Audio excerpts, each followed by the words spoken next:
بسم اللہ الرحمن الرحیم۔ السلام علیکم ناظرین۔ رات کے سناٹے میں تل ابیب کی فضا میں ایک زوردار دھماکہ گونجتا ہے اور موساد کا ہیڈ کوارٹر اسرائیل کی سب سے خفیہ اور محفوظ جگہ اب ملبے کا ڈھیر بن چکی ہے۔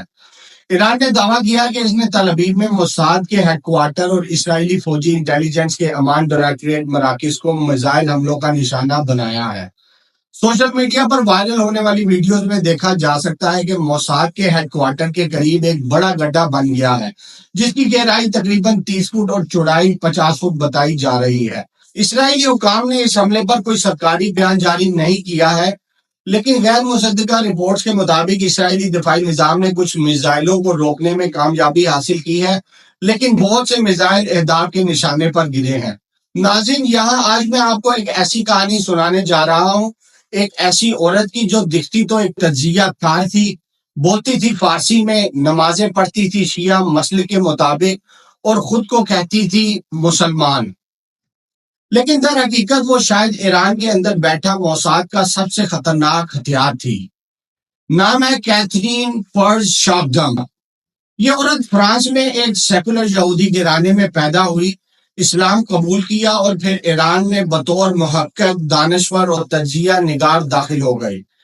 اتنی چلاکی سے اس نے اپنا کردار نبھایا کہ اسے ایران کے صدر ابراہیم رئیسی آیت اللہ علی خامنائی سے بھی ملاقات کا شرف ملا۔ ایران کی بڑی بڑی یونیورسٹیوں میں اسے بلا کر عزت دی گئی اور ایرانی میڈیا میں اس کے مضامین کو ہاتھوں ہاتھ لیا گیا۔ لیکن پھر 2021 میں ٹائمز آف اسرائیل میں اس نے خود لکھا، میں تو یہودی تھی، اسلام صرف اس لیے قبول کیا تاکہ ایران کے نظام کو اندر سے سمجھ سکوں، بس پھر کیا تھا، پورا ایران ہل کر رہ گیا۔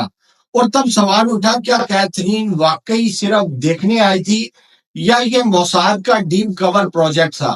اب ذرا غور کریں، کیا یہ ممکن ہے کہ ایک یہودی مغربی خاتون اتنے سال ایران میں گزار کر صرف ناظر بن کر واپس چلی جائے؟ میرا نہیں خیال۔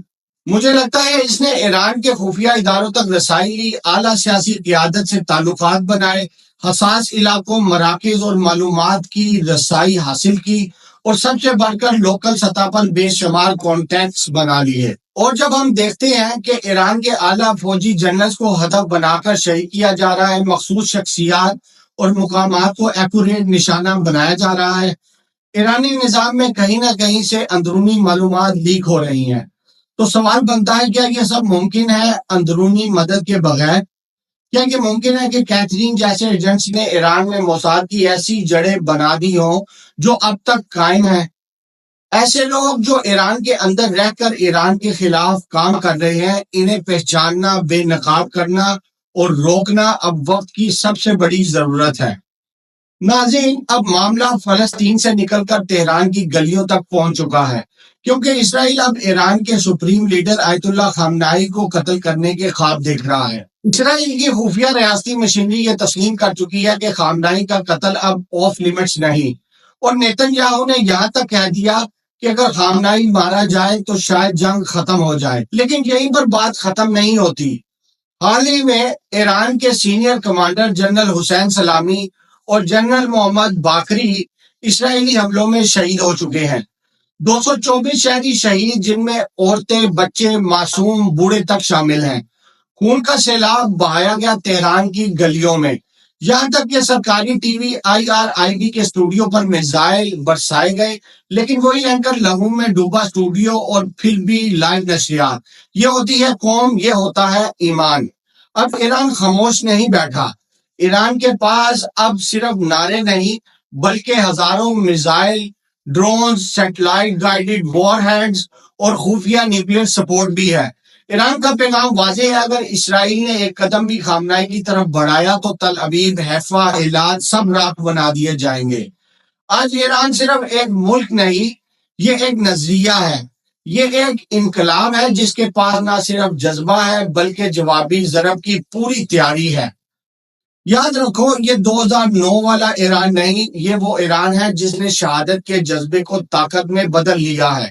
عالمی سطح پر بھی ایران اسرائیل تنازع نے شدید رد عمل کو جنم دیا ہے۔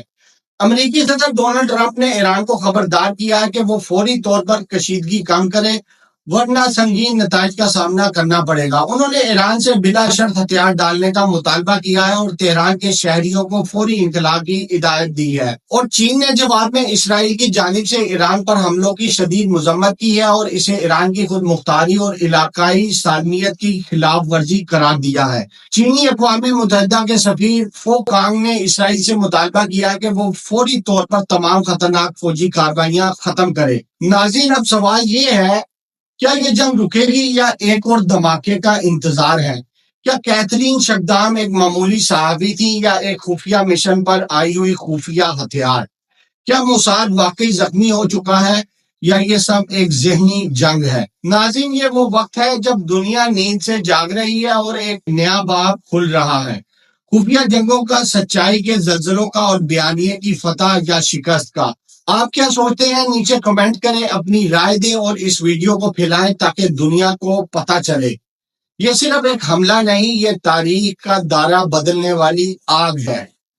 تو ناظرین، اب تک کے لیے بس اتنا ہی۔ میں حامد مظفر مناز، STV7 اردو آسٹریلیا سے۔ مزید ایسی تازہ ترین خبروں اور اپڈیٹس کے لیے ہمارے چینل کے ساتھ جڑے رہیں۔ تب تک کے لیے اللہ حافظ۔ السلام علیکم ورحمۃ اللہ وبرکاتہ۔